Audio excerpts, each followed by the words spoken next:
noches y pues va a compartirnos hoy el tema de la familia y las adicciones. Adelante. Gracias. Buenas tardes, pues gracias nuevamente por la invitación.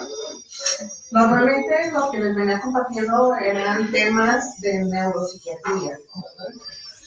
Debido a una charla que tuvimos la vez pasada, surgían varias dudas respecto al papel de la familia, la perpetuación de las conductas adictivas y bueno, me propuse abordar el tema, ¿sí? Porque es algo bastante interesante y es fundamental, ¿no? Para el caso de acabar con este ciclo vicioso, ¿no? De las adicciones, que toda la familia se integre. Y pues vamos a enfocar en las cuestiones clínicas, no nos vamos a meter mucho en cuestiones teóricas como la familia dentro de un sistema, etcétera, ¿no? Va más bien entre interacciones y comunicación, vínculos, ¿bien? Recuerden, cuando les mostraba esta imagen, de que nuestros comportamientos van asociados a emociones y pensamientos. Las emociones y pensamientos son en las que trabajamos los psiquiatras para modular conductas, ¿no? Y generalmente nuestro esquema de tratamiento es farmacológico.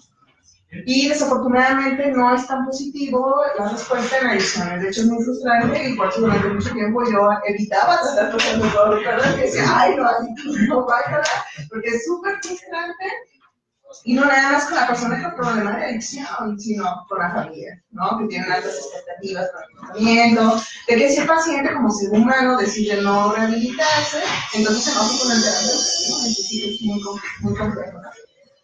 Pues bien, el problema, todos los problemas emocionales, todos los problemas conductuales, pues tienen diferentes ejes, ¿no? Y decíamos, el círculo o la forma en que se afectan es desde lo molecular hacia la sociedad por la conducta, o al contrario, desde la sociedad, como en este caso que vamos a ver de la familia, hacia lo molecular, ¿no? De cómo hacemos estas interpretaciones en la interacción social, las intervenciones y entonces la generación de esquemas que van a generar pensamientos automáticos, que van a generar emociones y conductas, ¿no? Y que nosotros lo que estamos haciendo para trabajar nada más a nivel molecular con los fármacos es sacar el agua del barco que está hundiendo a un caso, ¿no? Y no estamos resolviendo nada, se necesita un tratamiento mucho más integral, ¿no? Bien, entonces, ya con esta introducción, sí, al hablar de familia y adicciones, no voy a limitar a trabajar con un solo tipo de familia. En algunos momentos, como hago referencia a otro tipo de familia, ¿no? Porque lo sabemos en la actualidad, ya tenemos como las familias estructuradas de manera muy distinta a como se venían formando en el siglo pasado, ¿no? Bien, entonces, la presencia de un problema de adicción en alguno de los miembros de la familia la va a afectar, ¿no? Pero también es una realidad que la familia, de alguna forma, genera este tipo de conductas, este tipo de problemas, ¿no? Y es lo que vamos a ver en estas situaciones de la familia, ¿no? Y desafortunadamente la persona con adicción va generando esta vulnerabilidad a la adicción desde la infancia. Y mucho tiene que ver la crianza, ¿sí? La convivencia, la forma de comunicación sobre todo. Que va dejando ese hueco que de alguna manera se busca después llenar con alguna sustancia, de la cual al generar esta respuesta de placer dopaminérgica que ya vimos, pues entonces la persona se engancha, porque está entero bien, pero a un costo bastante elevado, ¿no? ¿Vamos bien hasta acá? Muy bien, entonces, en esta presentación hago mucha referencia a la madre, pero insisto, no es lo único que perpetúa este sistema, ¿no? Aquí vamos a, cuando yo digo la madre, me hago referencia al tutor, al responsable de la nutrición emocional de los niños, ¿no? Principalmente de los niños. Bien. Y en esta imagen vemos como el problema de la adicción, ¿sí? Cómo afecta cuando digamos, una mujer que se casa con un hombre con un problema de adicción, que esa mujer viene de una familia que no había adicciones, pues de alguna manera se va a ver afectada por la persona que sí es adicta, y eso allá de las siguientes generaciones. Y bueno, si ambas personas proceden de familias con conductas adictivas, pues el riesgo de que sus hijos caigan en lo mismo pues se multiplica. Y no es nada más cuestión genética, como a veces queremos encontrar, ¿no? De que hay que hacer estudios a ver si qué genes se asocian a tal problema de conducta o de comportamiento. Pues no es así de simple, ¿no? O sea, no nada más es genético, la genética sí me da vida, pero no es determinante. Mucho tiene que ver, insisto, por la crianza en la infancia, y por eso se han sido muy positivos en cuestiones de prevención de adicciones, que desafortunadamente por ser cuestiones políticas y no concluyentes, pues no se ha visto como muy su impacto no ha sido muy evidente, ¿no? Bien. Entonces, seguir con las adicciones es importante hablar sobre las cuestiones de la violencia, que durante mucho tiempo se ve como normalizada, como por ejemplo el que un padre golpea a los hijos, dicen, ay no, pues es que les tengo que pegar para educarlos, ¿no? Pero pues es una agresión, ¿no? Y esa agresión pues puede causar problemas, sentimientos de vacío y problemas de autoestima en los hijos. No a todos, por eso aquí dice, o sea, porque a algunos sí les funciona y a otros no. Pues ahí sí ya van muchas cuestiones de la personalidad, ¿no? Y no podemos generalizar. Ninguno de los sistemas que se utilizan para el tratamiento de adicciones les va a funcionar igual a todos. Para empezar desde el que toque el fondo, ¿no? Que es el primer paso como para buscar ayuda, y si no buscas ayuda, si no sientes la necesidad del cambio, pues no lo vas a hacer, ¿no?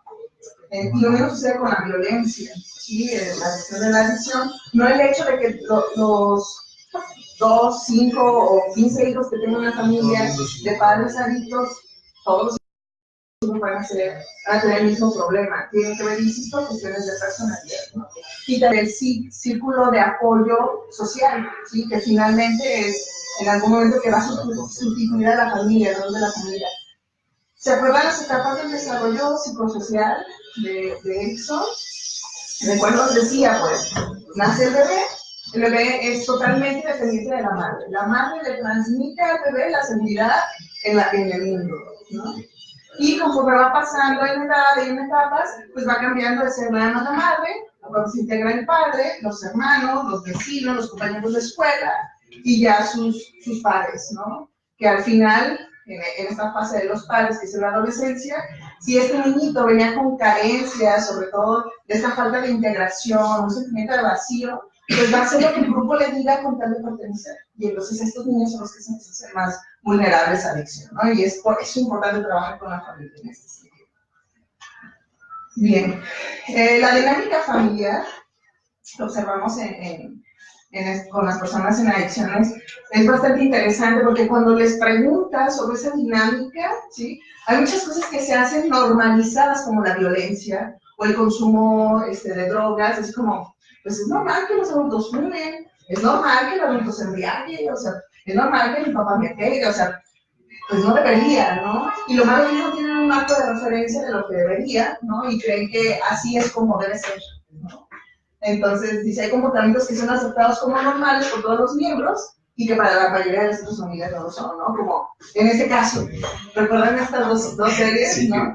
De los locos Adams y la familia Monster, ¿no? Que hacían muchas cosas que a nosotros nos parecen muy disparatadas, pero para ellos es muy normal. Y, ¿perdón? No está yo. Pero es un ejemplo muy burdo, ¿no? Pero son cosas que suceden en estas familias, ¿no? Por eso, cuando hablábamos de transculturalidad, o sea, no nada más es de que interactúes con una persona de una cultura de un país muy lejano, o sea, es de una familia incluso con la otra, donde cada uno tiene sus propios recursos, formas de comunicarse y de vivir, ¿no? Y es cuando se integra. Ella era la rara. Ella era la rara porque era normal. Los peluches también tienen una rara. Ajá. Vivi. ¿No? Y pues son modos en cómo se va gestando, ¿no? Y pues insisto, los niños van creciendo en ese sistema y para ellos, al no tener un marco de referencia, para ellos es normal. Y que es entonces cuando nosotros podemos llegar y hacer intervenciones para que se den cuenta que eso no es normal, no es sano y que se puede vivir de una manera distinta, ¿sí? Lo que tenemos en contra es de que viene de una familia disfuncional, nosotros queremos hacer una intervención para sacarlo de las drogas o disminuir su vulnerabilidad, pero Por otro lado están los vecinos, los amigos, que son otro de las fuentes que les pueden llevar al pozo, ¿no? Por decirlo de alguna manera. Y los medios de comunicación, ¿no? Que ahora ya se nos salieron de las manos porque no nada más es la televisión, ¿no? Entras a internet y ahí encuentras hasta la gente. Entonces, otra de las cosas interesantes en estas dinámicas familiares, cuando hay un problema de adicción, es la mentira. Uno de los documentos que realicé decía que la mentira es esencial en el sistema familiar adictivo, ¿no? Porque, insisto, si hay una persona con adicción, algo muy mal está pasando en este sistema, ¿no? Entonces, la mentira lo pone como lo más fundamental, ¿no? Y la mentira hablando como la negación, y la negación no nada más como un proceso de duelo, porque obviamente, ¿no? Mi niño tan estudioso, tan bueno, ¿cómo fue a caer? O sea, no sé qué tal, ¿no? Así como, ay, lo peor que les puede haber pasado en la vida, ¿no? Entonces, no nada más es ese duelo y esa fase de negación del duelo, sino decir, no, esto no puede estar pasando, a lo mejor es nada más por un tiempo corto, ¿no? Y ya cuando buscan ayuda es porque ya se les sale de las manos a la misma familia, ¿no? Y la siguiente mentira es el encubrimiento, ¿no? Que la gente no se dé cuenta, que vergüenza, entonces lo que vamos a hacer es de que, pues, vamos a cancelar el viaje a tal lugar porque el niño está muy mal y lo vamos a internar en tal lugar y vamos a decir que nos fuimos de vacaciones al otro, ¿no? Encubrir, y este encubrimiento, pues lo único que hace es perpetuar esta dinámica anónima. Entonces, insisto, cuando en una familia hay un problema de adicción, el tratamiento no se tiene que enfocar solamente en la persona con el problema de control de impulso en el consumo o el abuso de sustancias, ¿sí? Sino en la familia completa, porque si él tuvo ese problema, algo dentro de la familia lo propició, ¿sí? ¿Y qué? Pues entonces hay que analizar. Es muy típico decir, ay, pues la mamá, ¿no? Pero a veces no es nada la mamá, ¿sí? Y es lo que se tiene que hacer. Entonces todos tienen que pedir ayuda, ¿no? Este siguiente documento habla de las familias adictivas como familias psicotóxicas, ¿no? Porque dicen, bueno, insisten en que todas las familias con personas de adicción son tóxicas de alguna manera y que favorecen el desarrollo de síntomas de adicción. Y dice, incluye uno o varios miembros, a veces nada más es el papá, a veces es el hijo, ¿sí? O un hermano. Y finalmente, en esta parte habla de que desprotegen a los integrantes, en este caso a los hijos, y les den esa sensación de vacío, que insisto, cuando hay una falta de sentido, una sensación de vacío, una falta de ser invisible o no ser tomado en cuenta, no sentirse parte integral de algo, esa es una necesidad básica, ¿lo recuerdan? Entonces, lo tiene que buscar de alguna manera. Y si lo único que tiene a su alcance son el grupo de amigos que los lleva a la adicción, pues es lo que va a tomar, es lo único que hay, ¿no? Entonces, aquí les puse en estas imágenes como, por ejemplo, un niño o un adolescente con esas características lo inviten a una fiesta, ¿sí? Ven que están consumiendo estas sustancias y para no verse raro, para no verse excluido, pues hacer este tipo de prácticas. Y si las personas tienen una adecuada autoestima y socialización, pues ese riesgo disminuye. No se quita completamente porque las adicciones no nada más son consecuencias de la familia, existen también algunas cuestiones biológicas, pero sí le disminuye ese riesgo si le mejora la autoestima. Entonces, por eso me gustó esta imagen donde dice, vales tanto como los likes que te dan, por ejemplo, en Facebook, ¿no? Y entonces él hace una modificación y dice, no es, tú vales tanto como los likes que te das, ¿no? Que tiene que ver con la cuestión de la autoestima y la valía, ¿no? Bien.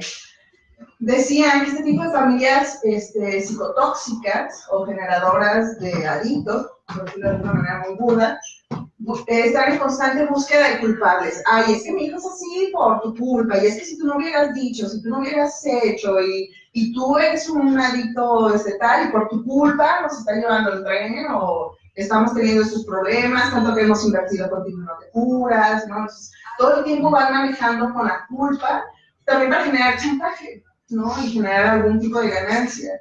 Entonces se va haciendo un vínculo también codependiente, ¿no? Que más adelante vamos a ver mucho más a profundidad. Esta imagen me gusta mucho porque pues, este es un niño con una asertividad impresionante, que eso no se genera de la nada, ¿no? Aunque la asertividad puede ser hereditaria, pues no, generalmente no lo es así, es algo que se va desarrollando. Y le dice, entiendo perfectamente que entre ustedes se haya acabado el amor, pero ya son grandes y no pienso tolerar actitudes infantiles que me dañen psíquica y espiritualmente. ¿Estamos claros? Entonces, ojalá los niños pudieran decirnos así. No nos dicen con esas palabras, pero sí con ciertas actitudes, ¿no? Que el niño empiece a llamar la atención para tratar de distraer o disminuir esos conflictos que hay entre los padres, ¿no?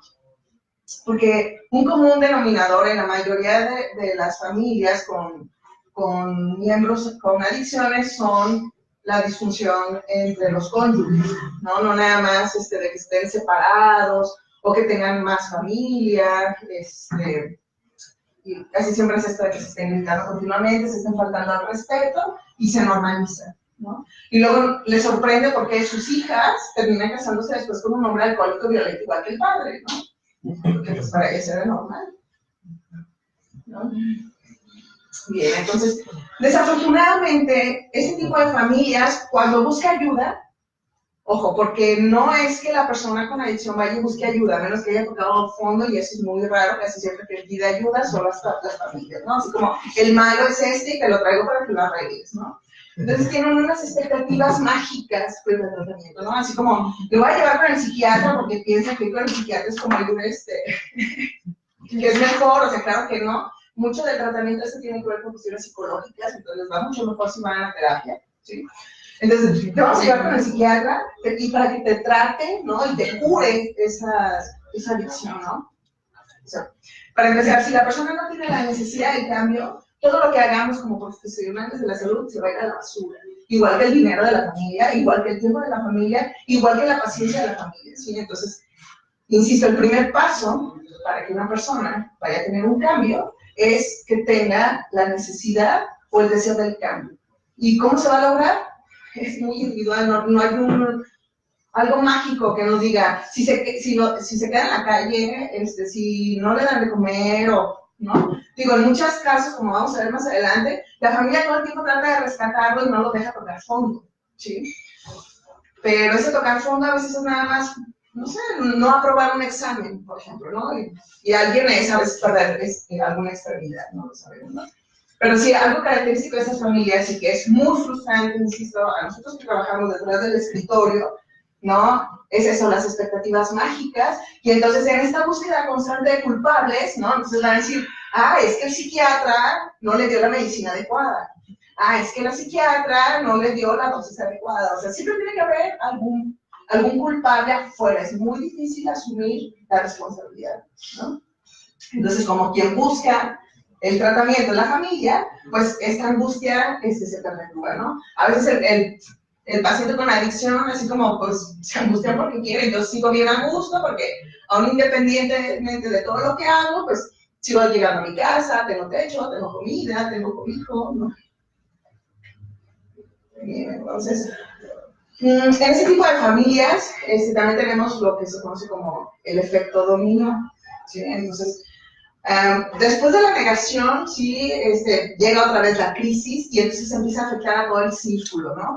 No es así de que, no, yo me hago de la vista gorda y que caigan sus propias consecuencias, y si las consecuencias es que termine todo orinado y cagado en la calle, pues el que se ofende a esto, ¿no?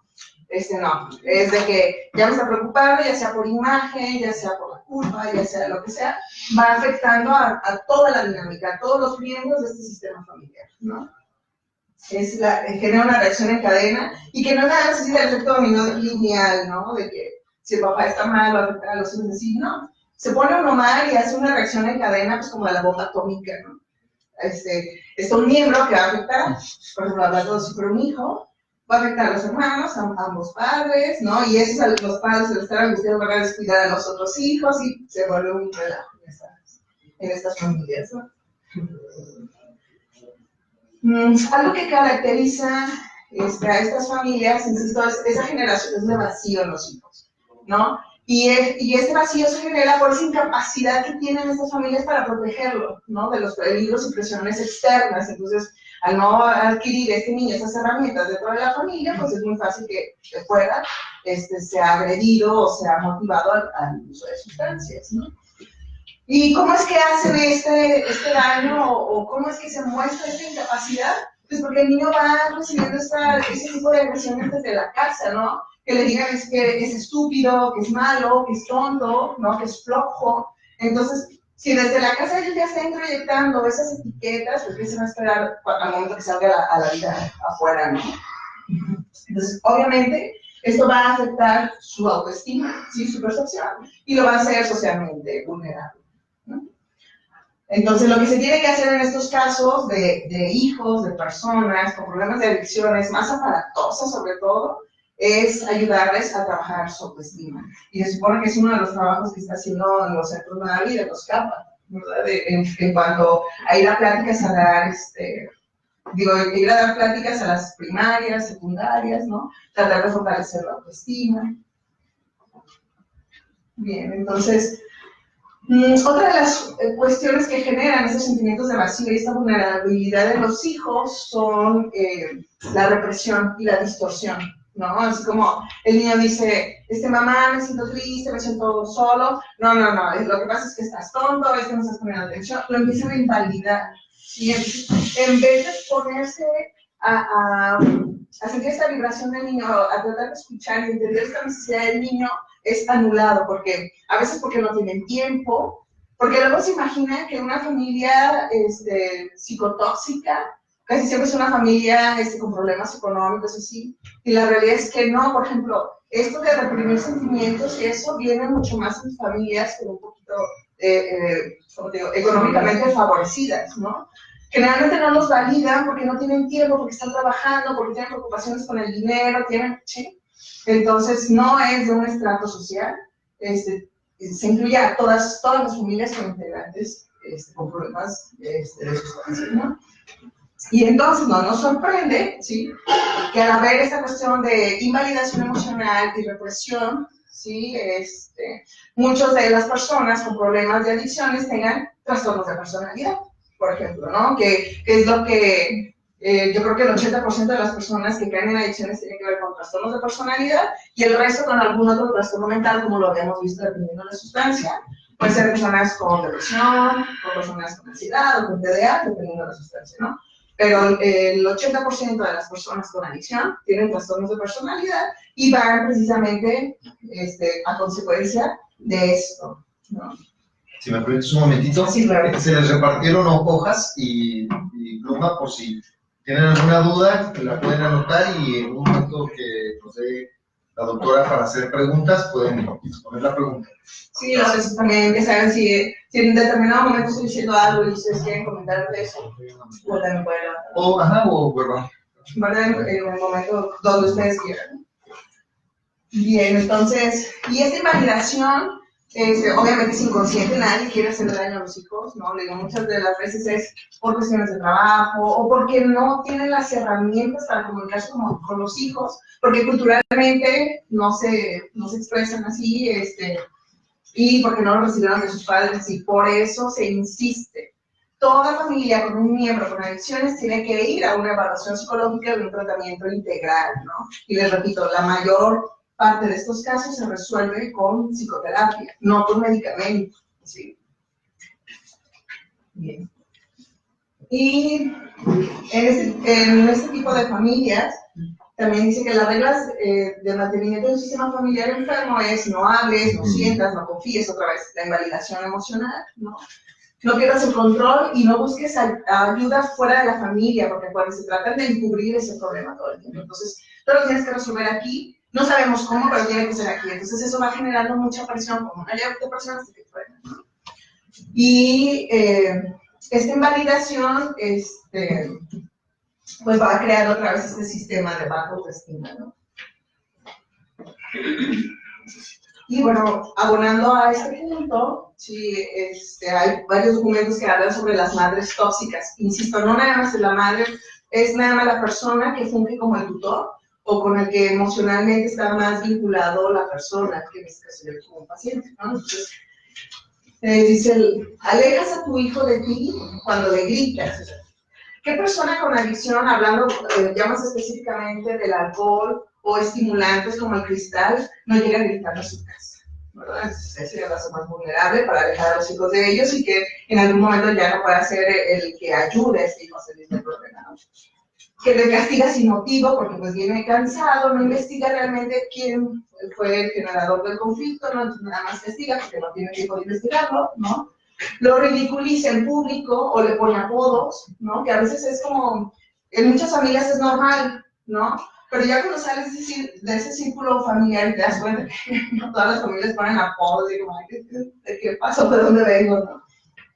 O que los estén comparando incluso entre los hermanos, ¿sí? Eso, insisto, vulnera la autoestima, ¿sí? Que lo estén criticando, que no lo escuchen, o que le pongan etiquetas, ¿no? Como decíamos, tonto, flojo, malo, ¿no?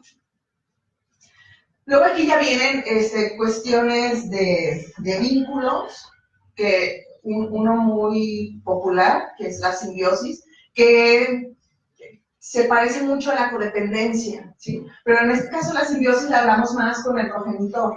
Digo, comúnmente con la madre, pero no es el único, es con el que se tiene este vínculo, ¿no? Entonces, esta simbiosis, que luego se vuelve ausente, ¿no? O que se va a estos extremos, estas situaciones dicotómicas, dice, la relación entre madre e hijo, o tutor e hijo, dice, el hijo siente que solamente le pertenece a él o a ella, ¿no? Y en el que se ve reflejado y le llena sus vacíos personales de la mamá, ¿no? Por eso genera esa simbiosis, ¿no?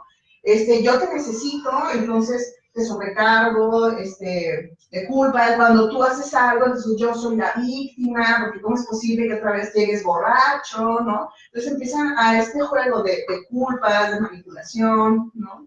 De pobre de mí, tú tienes la culpa, pero luego la persona con adicción tiene una consecuencia de la adicción, por ejemplo, un síndrome de abstinencia, y pobrecito mi hijo, entonces se vuelve así muy dicotómico, ¿no? Así te odio, no te aguanto, pero pobrecito de ti te tengo que ayudar, ¿no? Entonces, este tipo de simbiosis, este tipo de dinámica, se va haciendo a veces consecuente a partir de la adicción, ¿sí? Pero muchas de las veces es antes de la adicción, ¿sí? Que porque llegaste tarde con tus amigos, que porque le das prioridad a tu trabajo que a nosotros, ¿sí? Y luego ya se vuelve la adicción y esa dinámica se vuelve un poquito más fuerte, ¿no? Bien. Algo que caracteriza a este tipo de familias también es la falta de límites claros. Les digo que al final de cuentas también se ve reflejado en nuestro de personalidad, ¿no? Dice, mi paciencia tiene un límite, le dice la mamá al chiquillo, ¿no? Y el chiquillo dice, mi obediencia también. Sí, entonces ella no está teniendo ningún límite, ¿verdad? Entonces, sí es muy importante poner límites, pero no con violencia, como aquí le dice Mafalda al policía, ¿no? Dice, ve, este es el palito de abolir ideologías, ¿no? De la agresión, ¿no? Aquí quien manda soy yo, o sea, el poner límites, o sea, no tiene que ser tan animal, ¿no? Tiene que ser un poquito más evolucionado y poner límites y consecuencias, ¿no? Desafortunadamente, poner límites nos imaginamos precisamente a una autoridad que no nos cuestiona, sino que llega a imponer. Y poner límites no es eso, de que aquí se hace lo que yo digo, sino llegar a acuerdos y todo lo que hagas va a tener una consecuencia y la tienes que asumir. Porque finalmente un problema con las adicciones es que la persona en adicción no asume las consecuencias, porque siempre hay alguien ahí que lo está rescatando y entonces nunca va a tocar fondo. Bien, entonces, otro de los problemas que tenemos también en estas familias es el autoritarismo, ¿no? El querer poner límites, pero de esa forma que les digo muy autoritaria, y entonces eso sigue anulándolo, ¿sí? Y favoreciendo la violencia, porque él se enseña que poner límites o hacer las cosas adecuadas es mediante la violencia, y entonces lo que hace pues, es repetirlo. Algo muy interesante también en esto, les decía, es la comunicación, ¿sí? Todo vínculo tiene una forma muy particular de comunicarse. En este tipo de familias existe algo que conocemos como mensajes de doble vínculo, como les decía esta mamá, ¿no? Te quiero, pero te detesto, ¿no? Te voy a ayudar, pero lo estoy haciendo en contra de mi voluntad, ¿no? O sea, todo el tiempo está generando como mensajes de doble vínculo, o a veces empiezan a hacer gestos, ¿no? De desprecio, pero haciendo las cosas, por ejemplo, no me viene ningún ejemplo, pero en el caso de esa caricatura de esta muchachita que le dice a la mamá, ya está, te dice, ¿sabes qué? Haz lo que quieras. Pero nosotros sabemos que cuando te dicen, haz lo que quieras, es, estoy enojada contigo, o sea, ¿no? Y te está diciendo que hagas lo que quieras, pero sabemos que no es así, ¿no? Muy por abajo lleva un mensaje completamente distinto. Es lo que conocemos como mensajes de doble vínculo, porque entonces yo ya no entendí si de veras puedo hacer lo que yo quiero o no. Si tuviera hambre, no pasa nada, ¿no? Eso no me complica, ya me dijeron que lo hiciera, lo hago. Pero si no, entonces sí me va a generar un conflicto, porque entonces lo puedo hacer con culpa o hasta con enojo, ¿no? Bueno, ¿no? Que te dicen, no hagas esto, como aquí dice, no preste atención a este cartel, o sea, te lo están diciendo, lo estás haciendo, porque ¿no? Es contradictorio, ¿sí? Entonces, ese tipo de mensajes contradictorios generan también confusiones en estas personas y después evasión, que vamos a ver más adelante, ¿no? Entonces, esos malos entendidos a veces es en la forma en que se codifican los mensajes, ¿no? Yo digo una cosa que parece aparentemente clara, pero la otra persona me está entendiendo todo lo contrario, ¿no? Y entonces empiezan a hacer suposiciones, empiezan a hacer conjeturas, y hacer suposiciones y conjeturas es muy común en los niños que vienen de estas familias por este tipo de mensajes. Entonces yo ya no entendí qué dijeron, entonces yo tengo que adivinar qué significa lo que me está diciendo, ¿sí? Entonces, de manera automática se va generando esto de interpretar gestos, tonos de voz, palabras, con suposiciones, ¿no? Y como dicen, una de las cosas principales es no supongas, ¿no? Pero si eso aprendiste y es tu único mecanismo que tienes para enfrentarte a la vida, pues entonces ya queda, ¿vale? Entonces hay que aprender a dejar de hacer suposiciones porque este tipo de situaciones nos hace más vulnerables. Dentro de los malos entendidos también se llevan enfrentamientos permanentes, porque si algo malo le pasó a la muchacha y va y le reclama a la mamá dice, pues yo te dije que hiciera lo que quisieras, ¿no? Entonces así como, bueno, lo hice y tengo estas consecuencias, entonces, ¿no? Y nos viene mucho como el gatito ¿no? Que dice, me dijiste que no tomabas. Y le contesta el gatito, buenas decisiones, ¿no?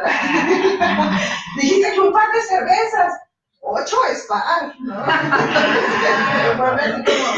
De acuerdo, los malos entendidos, la mayoría de las veces son no intencionados, en otras cosas pueden volver así cínicos, ¿no? Y ese es el tipo de comunicación que se lleva en ese tipo de familia, ¿no? Otras características, les digo, porque todas esas son características de esta familia, no es que todas las familias tengan todas, ¿no? Pero sí son como lo que caracteriza a la mayoría. El modelo adictivo, ¿no? Este modelo adictivo habla sobre que, por ejemplo, es una familia donde tiene un hijo adicto y dice, pero ¿cómo si yo no soy adicto, ni mi esposa es adicta? ¿Cómo es posible que tengamos un hijo adicto? ¿No?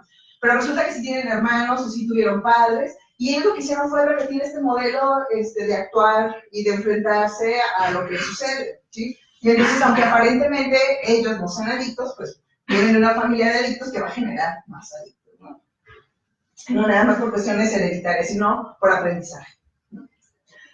Entonces, ellos repiten este modelo de respuesta a la frustración que se va a ir la realidad, ¿no? Y estas conductas evitativas, que pueden tener estas personas que aparentemente no tienen una adicción, pero que sí tienen conductas adictivas, pero que son socialmente aceptadas, como el consumo de medicamento autorrecetado, muchas aspirinas, por ejemplo. No es raro encontrar gente así, ¿no? Que se siente mal y todo el tiempo está automedicando, paracetamol, aspirinas, ¿sí?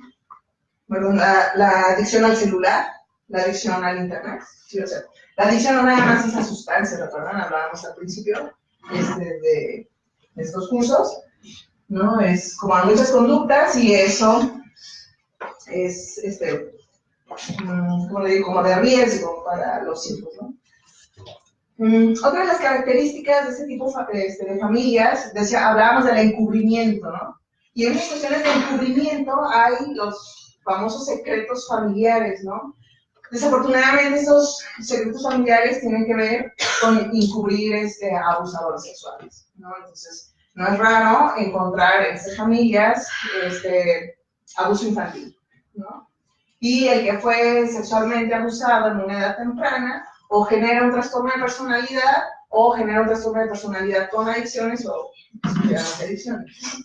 Y ese encubrimiento a veces no es nada más porque lo hizo alguien de la familia, sino simplemente fue abusado por alguien y todo el mundo cállese porque qué vergüenza que se entere la gente que le pasó eso a alguno de los miembros, y mejor se mantiene en secreto, ¿no? Otra cosa muy interesante en este tipo de familias es las alianzas, ¿no? Son las alianzas. Y entonces se vuelve como, aquí decían, el triángulo de la ay, olvidé el nombre. Pero empieza una cuestión de lucha de poder, ¿no? Y se va haciendo, por ejemplo, el salvador, la víctima, el perseguidor, y las personas van cambiando estos roles de manera constante en este tipo de familias, porque siempre hay una víctima, un victimario, siempre hay de por medio una cuestión de manipulación, ¿sí? Y pues, como bien acá, ¿no? Tanto los involucrados van cambiando de rol, y en el rol en el que se encuentran pueden utilizar ellos la manipulación o haber sido manipulados de alguna manera, ¿no? Y este tipo de comunicación, cuando la haces evidente a las familias, las empiezas a trabajar, ¿sí? Desafortunadamente es muy complicado porque a nadie nos gusta que nos digan que estamos equivocados, ¿no? Entonces, mucha gente tiene resistencia a ir a la terapia y se enoja con el terapeuta cuando le muestran en un espejo lo que está pasando, porque dicen, no, es que el malo es él, no, yo soy la víctima, así como, a ver, no, tenemos que romper este esquema, la situación está funcionando así, y lo que tenemos que hacer es mejorar esta comunicación, tratar de evitar la manipulación, y entonces ya les van dando como diferentes estrategias, pues, para que manejen eso, ¿no? Pero es súper complicado, porque, insisto, los trastornos de personalidad que pudieron haberlo engendrado o favorecido a la familia, ¿sí? Esos mismos integrantes de la familia, los progenitores, no suelen ir sin esto, ¿no? Casi siempre tienen maldiciones de personalidad, y eso complica, pues, el tratamiento de la persona. ¿Alguna pregunta hasta aquí en cuanto a las características de la familia?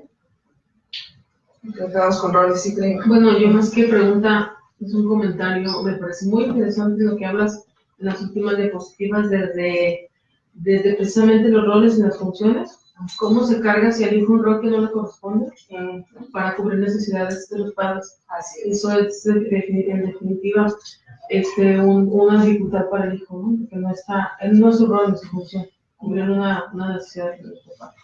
Y después esta cuestión de la comunicación, o sea, los problemas de la comunicación, del doble mensaje, ¿no? De sí, pero, ¿no? Ajá. Sí, pero, Sí. y que finalmente hagas lo que hagas, quedas mal, ¿no? O estás mal, como miembro, como hijo, como el rol que tengas. Y ese problema de la comunicación que genera, pues, a futuro, carencias, baja autoestima, incomprensión, poco apego, o sea, todos estos conflictos de la crianza que tienen que ver con elegir una adicción en lugar de una vida saludable, ¿no? Exacto. Creo que está muy clarísimo. Sí, y que pues es el punto álgido, ¿no? La familia, por eso no es absurdo esta frase que dice que pues el tejido de la comunidad empieza en esta célula que es la familia, ¿no? Y es la que se tiene que fortalecer y que desafortunadamente está muy descuidada, ¿verdad? Sí. Y que es súper complicado porque no te puedes meter como un dictador a decir, no, las familias tienen que ser así, o sea, pues no, porque entonces vamos a coartar libertades. Entonces, lo que se tiene que hacer es entrar de una manera sutil a generar cambios positivos. Entonces, se le apuesta a lo externo, ¿no? Que se tengan áreas para esparcimiento, convivencias con sus familias. Sí, y además de eso, creo que tiene que ver con las nuevas ideologías, que bueno, como bien decías, estemos de acuerdo o no, ocurre, ¿no? Entonces, por ejemplo, lo que hablabas de cuando se descargan frustraciones en los hijos, ¿no? Que también es terriblemente dañino al hijo, ¿no? Esta cuestión de los hijos no deseados, ¿no? Que les llegan a decir hasta que por tu culpa me salí de la escuela, por tu culpa me tuve que... O sea, eso es terrible. Mejor como padre, como madre, pues ve a terapia, ¿no? Para que manejes esa frustración, pero no se lo digas al hijo, porque el hijo termina escondiéndole la vida. Exacto, porque vos es un estorbo, es culpables, ¿no? Y si efectivamente una madre frustrada es una madre mala, ¿no? Tóxica, totalmente como lo que estábamos viendo, ¿no?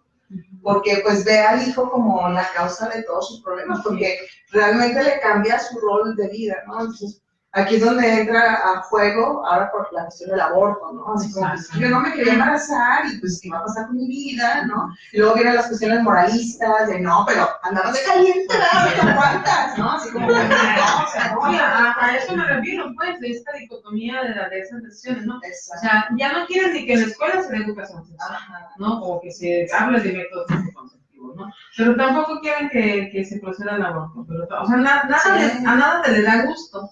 Entonces, mientras se ponen de acuerdo, pues mejor las frustraciones como persona, como papá, como mamá, no se las digas al hijo. Exacto. ¿No? Aguántatelas o manéjalas en otro espacio. Exacto. Y como una familia tóxica, cómo es generadora de tantos trastornos mentales y de comportamientos antisociales, ¿no? Como para los robos y ¿cómo se dice? La violencia, la delincuencia. O sea, ahí está la clave, ¿no? Las familias. Si tenemos una familia sana, automáticamente vamos a tener una sociedad sana. Y bueno. Y ese es el grave problema, ¿no? Porque con el número de familias que tenemos en la actualidad, no dura mucho. No, y te recuerda que vas a te llevan su hijo a terapia y te dice, el hijo está consumiendo drogas, y está consumiendo, pero yo no tengo tiempo de mí. Ajá, ahí se lo dejo. Entonces tú dices, bueno, ¿y de dónde se va a este pequeño? Porque no tiene nada de apoyo. No tiene mamá, papá, no tiene que hablar y nomás tiene el terapeuta que lo ve cada 8 días. Si viene, va. Entonces sí es un grave problema esta situación del alcoholismo y la droga. Y cuando en realidad es el síntoma, pues, o sea, todos sabemos que el síntoma es el reflejo de lo que ocurre atrás de la familia. De la familia. Siempre alguno tiene que brotar, la familia está mal y tiene que brotar el amor, ¿no? Con una enfermedad mental o con un problema de adicción, ¿no? Que probablemente se incluye, ¿no? Pero sí, y esto luego nos genera mucho conflicto porque se quiere tratar de cubrir estas carencias con políticas públicas, o sea, no, ¿cómo va a ser? O sea, es bastante complicado porque son cuestiones culturales, ¿no? Son cuestiones muy complejas, como ahora que vemos con familias enteras que se encargan de trata de blancas, ¿no? De cuestiones de delincuencia organizada, familias enteras, ¿no? Y bueno, esto ya se salió de las manos de las cuestiones políticas, pero sí sería bueno otra vez enfocarnos en la familia, porque sigue siendo fundamental. El problema es el cómo, ¿no? Porque no podemos llegar a imponer, porque lo que vamos a encontrar es resistencia al cambio. Entonces, es buscar estrategias que vuelven entrando suavemente y rescatar a nuestros niños, que se vuelve complicado porque ese rescate casi siempre se hace con el sistema escolar y resulta que las escuelas están peor, ¿no? Los maestros y así, entonces sí es un problema muy grave. Yo una duda. Sí. Hablabas que casi siempre se asocia a una adicción con un trastorno de personalidad. Así es. ¿Cuáles son como esos trastornos? Porque a lo mejor pues, los que somos papás podemos ir identificando si nuestros hijos presentan alguna situación que pueda hacerlos vulnerables para luego ser un candidato a adicción. Sí, porque un común denominador para adicciones y suicidio es la impulsividad, ¿no? Entonces, las personas con trastornos de personalidad, por ejemplo, del clúster B, ¿no? Son los más comunes en adicción. El 80% de los trastornos de personalidad en adicciones tiene que ver con el clúster B, ¿no? Personas altamente, lo que se conoce como trastorno límite de personalidad o de las emociones inestables, en el cual hay extrema impulsividad, sentimiento crónico de vacío, miedo extremo al abandono, ¿no? Y emocionalmente caótico, ¿no? Y todo eso se da por este tipo de familia. Entonces, es el límite y también es el antisocial. ¿Sí? No me importa, yo busco el placer por el placer, no me importa quién afecte en el camino. Entonces, si yo quiero tener dinero, pues lo robo, ¿no? Me interesa el coche del vecino, pues me lo robo, es mío, no tiene esa capacidad de empatía, es como todo en contra de la sociedad, pero no necesariamente por hacer el daño, ¿no? Sí, pero la mayoría es eso, de búsqueda del placer, sin tomar en cuenta de que están dañando a otros. Esos son los más comunes. la mayoría de las veces van combinados, ¿sí? Emocionalmente inestable con rasgos antisociales o rasgos antisociales con rasgos de trastorno límite de personalidad, ¿no? Pero también encontramos narcisismo, es un grave problema en los trastornos de personalidad y es un grave problema que tenemos sobre todo en los centros, ¿no? El narcisismo de que eso yo entonces, tener ese tipo de personalidad lo vuelve mucho más complicado porque él siente que tiene control, cuando todos sabemos que no, ¿verdad? Entonces, sí hay muchas personas que tienen trastorno límite de personalidad con rasgos antisociales y narcisistas, ¿no? Entonces, en eso, el tratamiento es mucho más complejo porque entonces ellos ya tuvieron una ganancia que es de que, a pesar, además de que tengo el placer de consumir toda la sustancia, me estoy jodiendo a mi familia, ¿no? Pues doble placer. Y entonces, sí, eso lo vuelve más complicado, ¿no? Pero sí, generalmente son esos tres. El histriónico también se encuentra porque es parte del grupo, del clúster B de los trastornos de personalidad, el que quiere ser el centro de atención, ¿no? Porque búsquenme, por favor, aquí existo, yo tengo que ser más importante, no importa que haya lo ridículo, pero quieren ser siempre el centro de atención, el ser el más excéntrico y así, ¿no? Son los más comunes, pero también podemos encontrar muchos tipos de personalidad. Por ejemplo, el de la personalidad dependiente o el obsesivo, pero eso que siempre ya van por otro problema primario. Pero como trastorno de personalidad en adicciones son estos cuatro que son del clúster B, ¿verdad? Y que se caracteriza también por esta falta de control de impulsos, un mal manejo de la frustración y una alta impulsividad. ¿Algún otro comentario? Qué bueno que aclaras eso, pues, porque en algún momento todos podemos tener rasgos, sí, ¿no? Sí. De narciso, Sí. yo quiero figurar, Ajá, pero sí se caracteriza más bien por la impulsividad y el poco control del impulso. Así es. La mayoría pues nos contenemos en los ciertos escenarios Exacto. y pues ya ahí sabemos que no. Que no tenemos acá, ¿no? Sí. Que incluso ahora que lo comenta y lo expone así de claro, un tratamiento residencial es complejo que abarque un cambio tratándose de la personalidad. Exacto. Y más considerando que lo ven que se recuperó físicamente, ya se lo quieren llevar al mes. Ajá. Hablando de tratamiento residencial. Exacto, porque pues no tiene sentido un mes, ¿no? Si acaso en las 3 semanas lo desintoxicaste, pero hace falta trabajar en lo otro si realmente no quieres que recurra a lo mismo, ¿no? Y es súper complejo porque entonces la persona tiene que darse cuenta que hay algo atrás de la adicción, ¿no? Que la adicción no es el problema en sí, es todo lo que hay detrás que favorece esa adicción, ¿no? Como el pie diabético, ¿no? O sea, el problema no es que el dedo esté infectado, el problema es que está mal controlado de su azúcar. Entonces, una vez que yo le arreglo lo otro, pues lo otro se va a curar casi a consecuencia así, ¿no? Muy bien, entonces, ahora vamos a hablar de los roles, ¿sí? Lo mismo que veíamos ahorita como víctima, victimario, vamos a ir hablando un poquito más, ¿no? Obviamente, al entrar en esa dinámica de que la persona con adicción es la víctima de la adicción, pobrecito, está enfermo, si no lo juzguen, la adicción es una enfermedad, ¿no? Entonces, llega el rescatador, el cuidador, ¿no? Que desafortunadamente es o la esposa o la mamá, ¿no? En nuestra cultura, ¿no? Entonces, este cuidador rescatador lo ve mal y pobrecito mi hijo, está todo borrachito, le voy a preparar su tecito de hoja de guayaba para el dolor de cabeza.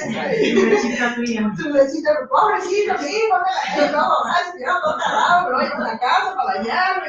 O sea, no, díganlo, si no podemos sacar fotos, ¿no?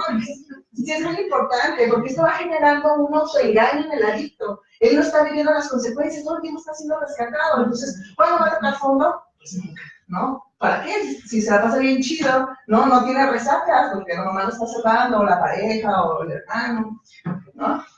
Entonces, está este rescatador que de alguna manera también tiene un vacío que está llenando al sentirse útil, ¿no? Pero no sabe que ese ser útil y resolver el problema al otro es generarle un problema mucho más grande. Que también es un tipo de doble mensaje, ¿no? Exacto. O sea, te niego y me enojo por tu conducta, pero te premio al rescatarte y al hacerte que... Ajá, para que sigas perpetuando esa condición.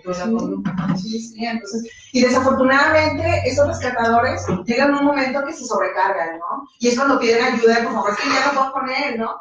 Y ya cuando le explicas esta dinámica de que pues déjelo que se caiga, déjelo que enfrente consecuencias. No, pobrecito mi hijo, la doctora está ahí, lo me hace muy mala. ¿Cómo voy a dejar vivir en la calle? ¿Cómo lo voy a dejar sin su caldito calentito? Voy con otro. Voy con otro, que no me digan. Esa no es nivel. Sí, o sea, lo típico, ¿no?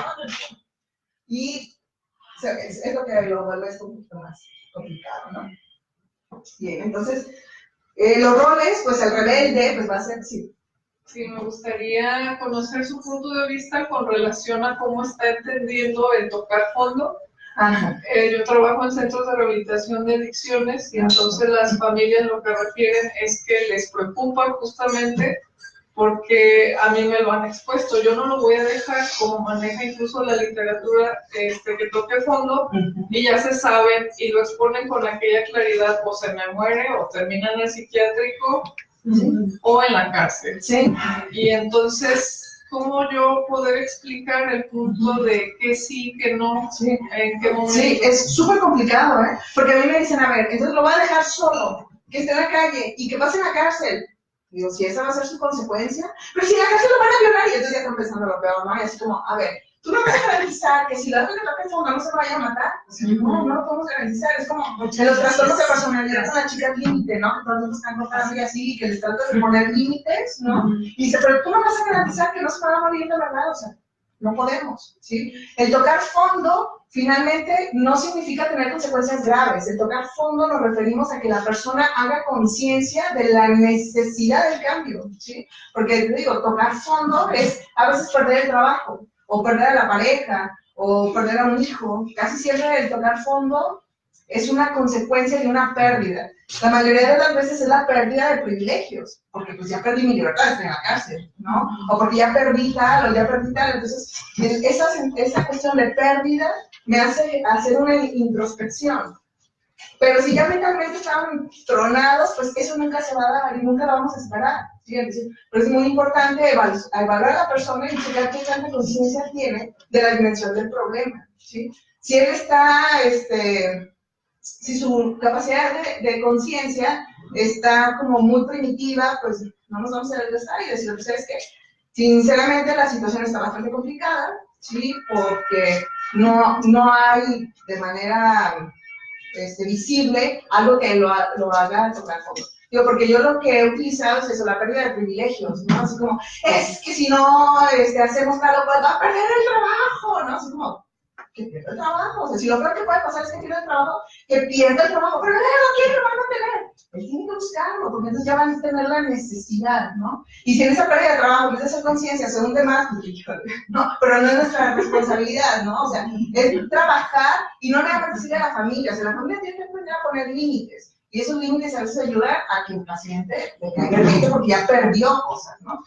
Pero no podemos garantizar que no se haga daño, ¿sí? Incluso en este momento eso está sucediendo con un usuario que es su internamiento número 17. No, pues ya, la joda de la bendición. Está sucediendo que le resuelven su trabajo, sale, va al trabajo, ahí mismo consume y le vuelven a resolver. Sí. Ya como así, ya está ahí permanente. Sí, y es súper complicado, ¿sí? Sí, es como bien polémica esta parte del tocar fondo, porque caímos precisamente en esta cuestión de a veces no llega a esto, o sea, a veces la persona tiene conductas de riesgo que, o sea, tú dices, es que lo que él está buscando es morirse, o sea, y a veces caemos como en esta cuestión de, si él lo que busca es matarse, lo vamos a dejar, entonces a veces recurren como a este tipo de encierros, de privarlo de la voluntad, de meterle así como ese tipo de trauma, de no, y que ahora el alcohol es lo peor, y así como caer en un tipo de trauma, precisamente por esta cuestión de no sabes hasta qué punto, cuánto tiempo va a pasar para que la persona recaiga o recapacite de que, entonces es una cuestión como que siempre va a ser complicado, o sea, en ese sentido no hay un modelo, así que tú digas terapéutico, psiquiátrico, chamánico, de lo que quieras, para que la persona entienda, o sea, se trabaja mucho lo que es la logoterapia, o sea, cuál es el sentido de la vida de la persona, porque a veces hay alcohólicos que lo que buscan es morirse porque ya perdieron el sentido, entonces recobrarlo a veces también es muy complicado. Sí. Y sí, y el punto principal es el sentido, ¿no? Y que ayuda en muchos casos, ¿sí? Finalmente quisiera compartir que mi conclusión del día de hoy es que es un término que cada uno lo entiende como quiere, porque en los mismos centros lo que sucede de manera frecuente es que entre los usuarios se evalúan, se cuentan o se empiezan a conocer su historia y se dicen de una forma muy segura. Tú todavía no tocas fondo, porque como yo ya maté, ya violé, tú estás verde, vas a salir a vivirla. Y entonces ya se van con eso, ¿no? Con esa parte de yo no he dañado tanto, necesito salir a hacer más para estar igual al resto. Sí, pues es como el arma de doble filo, ¿no? Sí, se vuelve bastante complicado. Pero sí, recuerda que pues no todas las personas en adicciones son nada más con problemas de personalidad. Hay muchos que están en adicciones, decíamos la otra vez, porque tienen una depresión o tienen una ansiedad. Entonces, ellos no necesitan su tocar fondo, no es que les pase algo malo, porque mucha gente se imagina eso, de que si ya tocaste fondo es porque te tocó algo malo, o sea, ¿no? A veces esa pérdida es más simbólica, ¿no?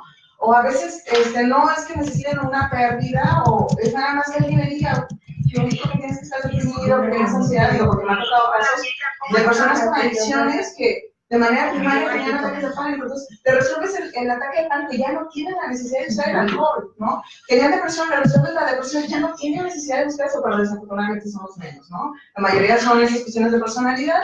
Y sí, el que le manejes un proyecto de vida, que ellos se elijan, que se sientan satisfechos, les va a ayudar en la cuestión psicológica. Psiquiátricamente hablando, como decíamos, ya cuando es una adicción bastante pesada y biológicamente genera un cambio biológico muy intenso por las elevaciones de dopamina, necesitamos algo para que biológicamente trate de suplir esa necesidad de dopamina elevada, ¿no? Entonces, tratas que resignifiquen el placer, ¿sí? Los llevas a convivir en espacios sanos, por ejemplo, no sé, llevarlo a un balneario, ayudar a que encuentre un trabajo que lo haga sentirse satisfecho, que, ¿no? Tratar de suplir biológicamente o cubrir esa necesidad del sentido de placer, ¿sí? Y el sentido de vida, obviamente, ¿no? Entonces, sí es una situación muy compleja, por eso no es así como de, ay, no, pues aquí lo traigo para que lo arregle, o sea, no, nos involucra a todos y involucra muchas áreas de esa persona, ¿verdad? Sí, ¿verdad? ¿No?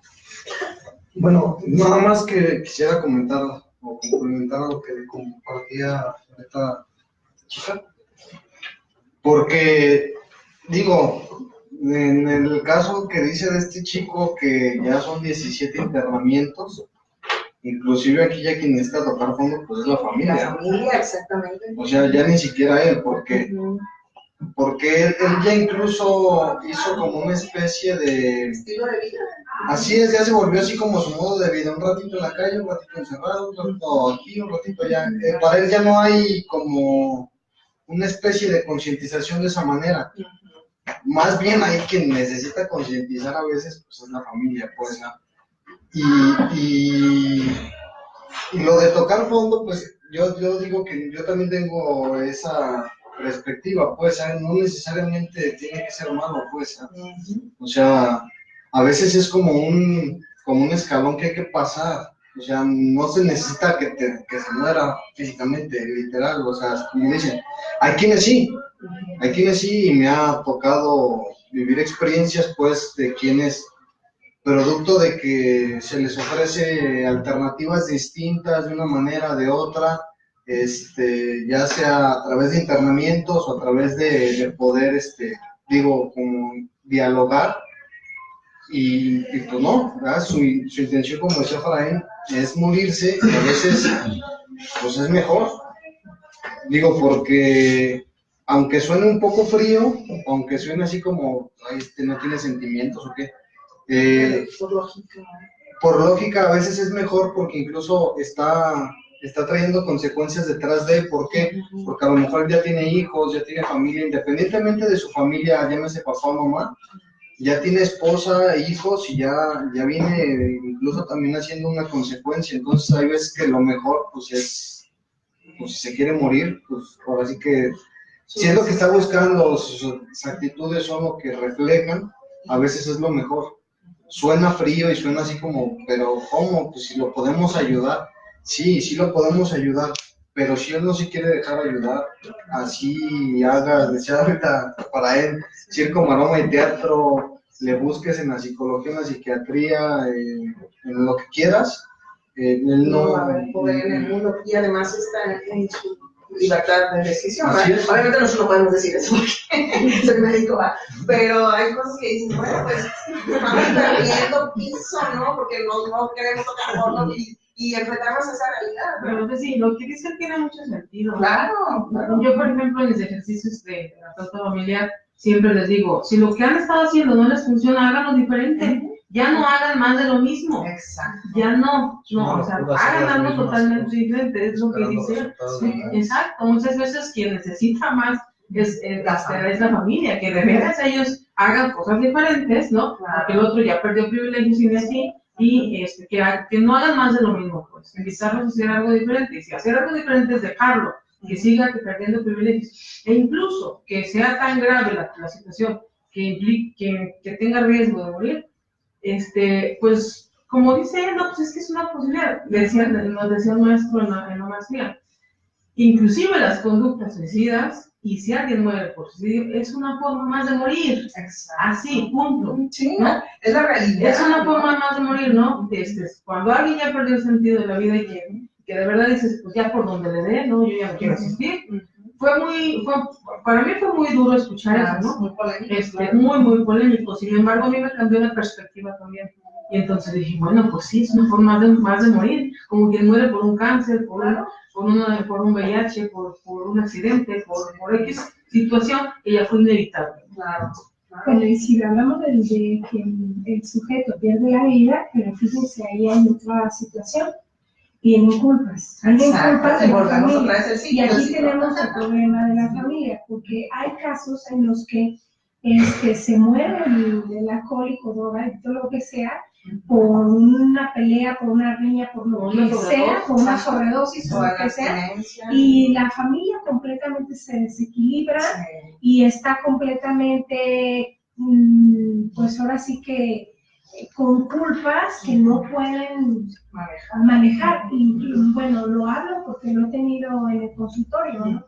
O sea, ellos a partir de todo lo que hicieron por el sujeto, aún así todavía sienten que no hicieron lo suficiente. Y esa parte viene a colación con lo que hablábamos al principio. Si no hay una buena familia, si esa familia no tiene ahora sí una salud mental sana, es muy complicado que pueda sobrepasar este tipo de situaciones. Pues, ¿cómo? No hay herramientas, no hay recursos, no hay nada que lo rescate. No, incluso comento un caso, secuestraron al sujeto.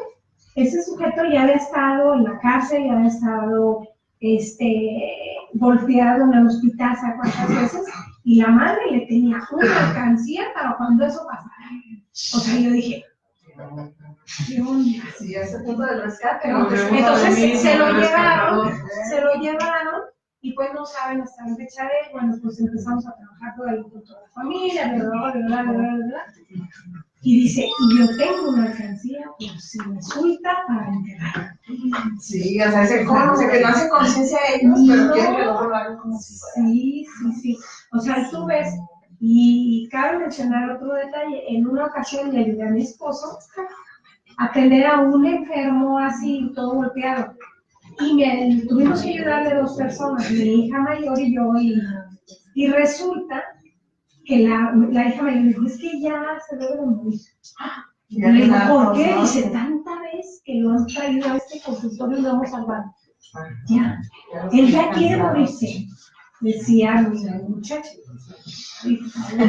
Pero es que decía, esto es violencia contra el niño, no quiere vivir.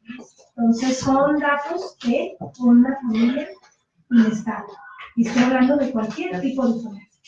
Y en esos casos se complica más, ¿no? Sí. Muchas gracias por sus comentarios, porque se enriquece mucho el tema, ¿no? Bien. Otro de los roles, que es el de la oveja negra o el malo, el rebelde, pues casi siempre insisto, es el adicto, ¿no? Entonces, veo, por ejemplo, aquí a Lucky y ¿cómo se llama el otro? El hermano de Aquaman, ¿no? Que juega ese rol del malo, ¿no? Y todas las culpas y toda la disfunción siempre va a caer con culpa de él, ¿no? Y luego viene, pues, su contraparte, ¿no? El héroe. Mira, tu hermano que sí estudió, tu hermano que no es doradito, tu hermano que es el bueno. Entonces, eso lo único que va a generar es aumentar la tensión, ¿no? Y entonces pueden empezar a ver, ¿cómo se llama esto? Rivalidad, gracias, rivalidad entre hermanos, ¿no? Y entonces eso complica, porque entonces va generando violencia, ¿no? Entonces, hace que la familia se sienta orgullosa del héroe, ¿no? Y se amortigue un poquito el problema, pero no logra desviar completamente la atención, ¿no? Otro de los roles que perpetúa este tipo de conductas es el recriminador, ¿no? Que casi siempre es, si vive con los padres, siempre un padre va a ser el rescatador y el otro padre va a ser el recriminador, ¿no? El malo, el que lo regaña, el que lo insulta, el que, ¿no? Y pues, volvemos otra vez como cuando hablábamos de la violencia, no es el punto. El que le esté recriminando, que le digan que es mal, es decir, realmente no le va a ayudar en nada, ¿no? Se tiene que mejorar esa comunicación, ¿de acuerdo? Entonces, no nada más estarlo señalando de que está mal, porque no están tontos, sabe que está mal, ¿no? No es que se lo estén gritando. Y lo único que hace, al momento de que le generas violencia, se activa el sistema adrenérgico, y si es lo que consume son sustancias relajantes, entonces, ¿qué va a hacer? Va a ser un buen pretexto para irse otra vez a enfrascar en el alcohol, por ejemplo, ¿no? Bien. Dentro de estos roles familiares de adicción está el aparentemente desentendido, ¿no? Él no se involucra en el manejo ni confrontación de la persona con adicción. Aparece como si no existiera, como que si no le importara, pero realmente por dentro va teniendo muchas veces síntomas depresivos, ¿no?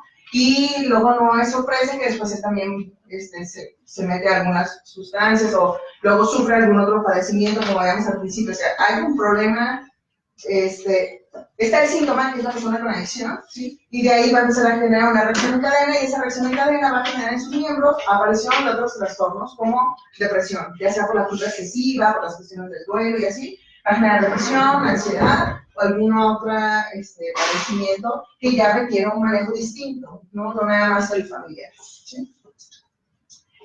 El disciplinador es aquella persona que supuestamente por ayudarlo le va a poner como límites, pero siguen siendo violentos, ¿no? Como los que llegan alcoholizados, ¿no? Y dice, no, pero ahorita le voy a poner una buena golpiza a ver si entiende, ¿no? Volvemos a lo mismo como en el otro, ¿no? Eso no le va a ayudar en nada, lo único que va a tener es otro pretexto para seguir en lo mismo, ¿no? Bien, entonces ya este es el último tema, que tiene que ver con lo de la coadicción o la codependencia, ¿sí? Esta codependencia, les digo, puede ser madre-hijo adicto, ¿sí? Padre-hijo adicto, pero lo más común y que hemos escuchado aquí en las otras charlas es la codependencia de pareja, ¿no? Conyugal o no, pues es de pareja, en la cual el estar con la persona con el problema de adicción me da valor, cubre mis necesidades de afecto de alguna manera, ¿sí? Pero al mismo tiempo me hace daño, ¿sí? Y ahora soy consciente de eso, pero luego ¿cómo voy a cubrir esta otra necesidad que tengo? Mi sentimiento de vacío, el estar con alguien que aunque no esté del todo bien, cuando está bien me trata bien, ¿no? O sea, la persona adicta se volvió su droga, ¿sí? Y sucede lo mismo como el adicto, ¿no? Yo sé que me hace daño, yo sé que de repente me hace sentir muy, muy bien, pero después de esto ya sabemos lo que sigue, ¿no? La resaca. Y en las cuestiones de pareja es lo mismo, ¿no? Yo sé que esta pareja no me conviene, que es muy agresivo, que es muy adicto, que es, ¿no?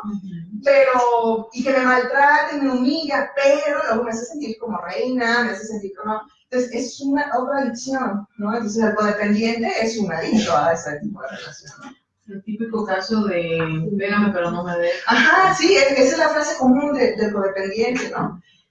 Y aquí abro un pequeño paréntesis porque hay un trastorno en el clúster C de los de trastorno de personalidad, que es lo de la personalidad dependiente, ¿sí? Las personas con personalidad dependiente son más bien personas ansiosas y si llegan a una adicción casi siempre es alcohol para disminuir la ansiedad y no necesariamente generan codependencia, ¿sí? Esta conducta o esta situación codependiente se dan en personas que inicialmente no tenían rasgos en su conducta, ¿no? ¿Por qué? Porque entonces, insisto, la persona a la cual tiene esa codependencia es un vínculo o una relación adictiva, donde se viene todo el ciclo de la adicción, ¿no?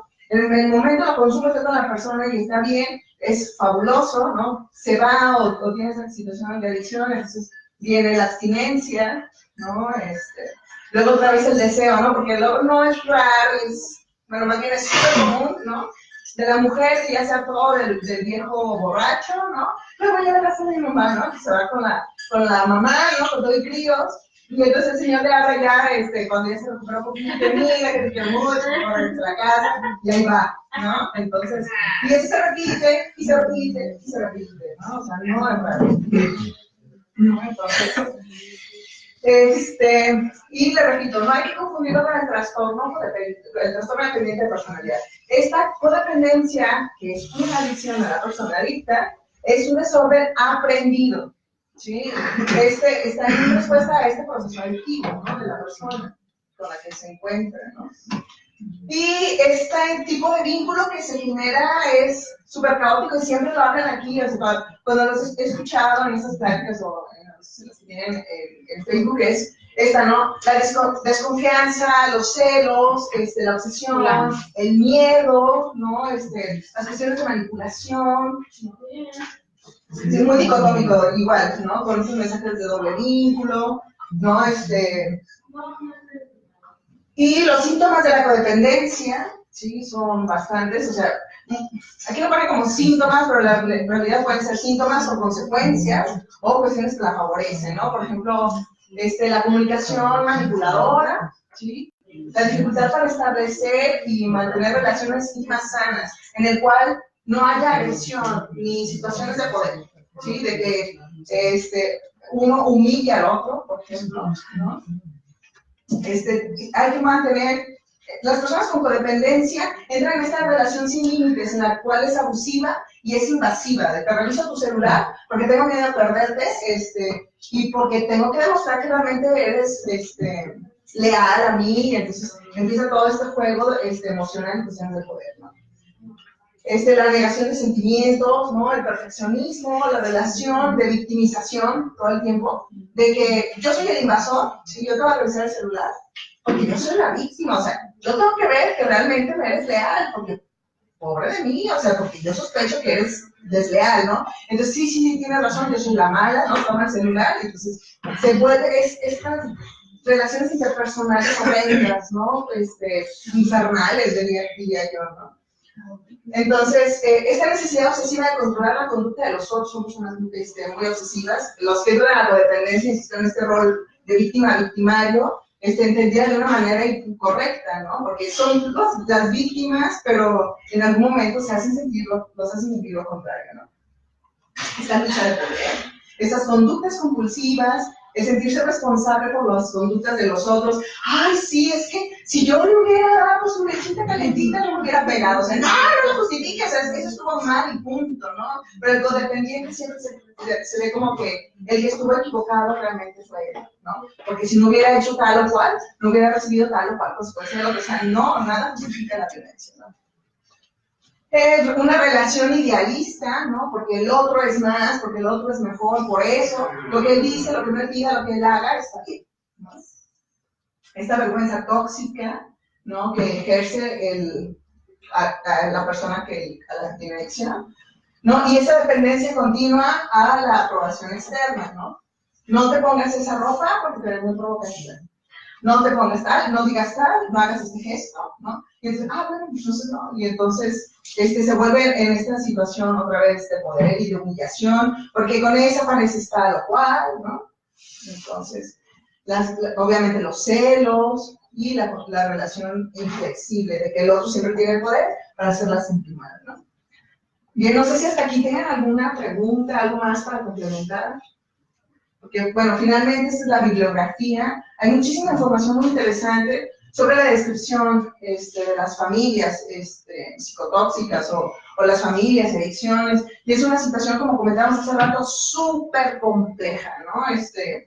Y por ser una situación tan compleja, no tiene un remedio simple, es un remedio muy complejo que involucra a todos, ¿sí? Y que no se trata nada más de encerrarlo, no se trata nada más de medicarlo, ni decirle que está mal y que lo único que tiene que llevar terapia es esta persona, ¿no? Entonces, si no hay más comentarios, pues bueno, voy por concluida la plática. Les agradezco mucho su atención y su presencia. Y pues cualquier cosa que quede a sus órdenes. ¿Sí? Muchas gracias, Ceci.